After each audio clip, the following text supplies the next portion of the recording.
30 वर्ष भारतीय सैन्य दलात सेवा बजावल्यानंतर भारतीय सेनेतील आर्मी एअर डिफेन्सचे सुभेदार मेजर संजय सावंत निवृत्त झाले। त्यांनी ऑपरेशन सिंदूरमध्ये महत्त्वाची भूमिका बजावली होती। सेवानिवृत्त झाल्यानंतर पूर्व सैनिक संघटना कारुडे ग्रामस्थांच्या वतीने त्यांचा सन्मान करण्यात आला।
सुबेदार मेजर संजय सावंत हे सैन्य दलातनं 30 वर्षाच्या सेवेनंतर निवृत्त झालेत आणि कारुडे गावामध्ये ही भव्य मिरवणूक काढली जाते।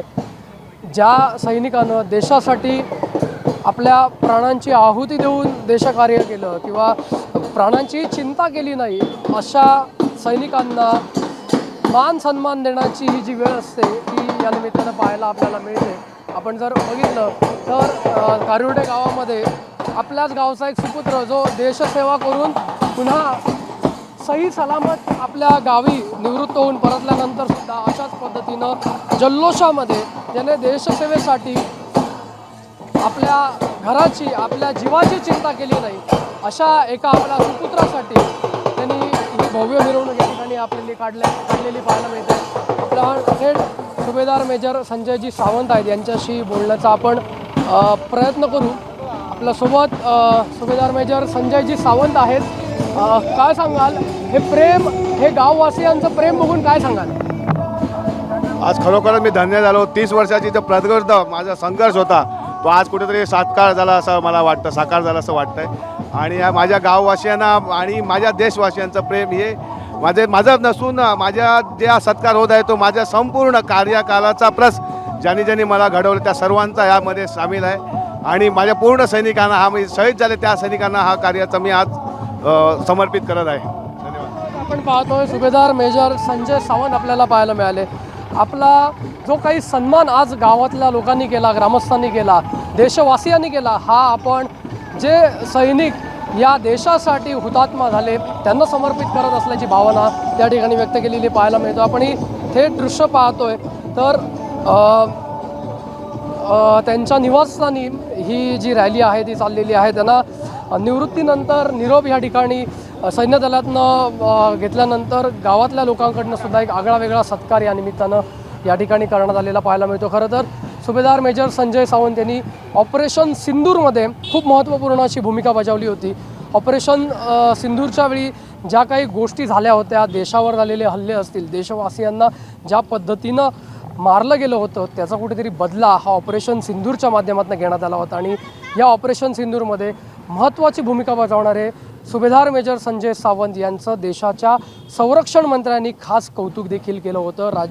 केंद्र शासनानं देखील त्यांचं कौतुक केलं होतं, राज्य शासनाने कौतुक केलं होतं. आज 30 वर्षाच्या ह्या देशसेवेनंतर ते निवृत्त होत आहेत आणि सही सलामत जेव्हा ते आपल्या स्वगृही परतले त्यावेळी त्यांचं अशा पद्धतीनं स्वागत, अशा पद्धतीनं सत्कार जो आहे, ज्या माणसाने आपल्या गावासाठी, आपल्या देशासाठी आपल्या जीवाची पर्वा केली नाही त्या व्यक्तीसाठी अशा पद्धतीनं आगळा वेगळा हा सत्कार जो आहे, आगळा वेगळा त्यांचं जे स्वागत आहे त्यांच्या जन्मभूमीत परतल्यानंतर ते करताना कारिवडेचे या भैरववाडीतले ग्रामस्थ पाहायला मिळत आहेत.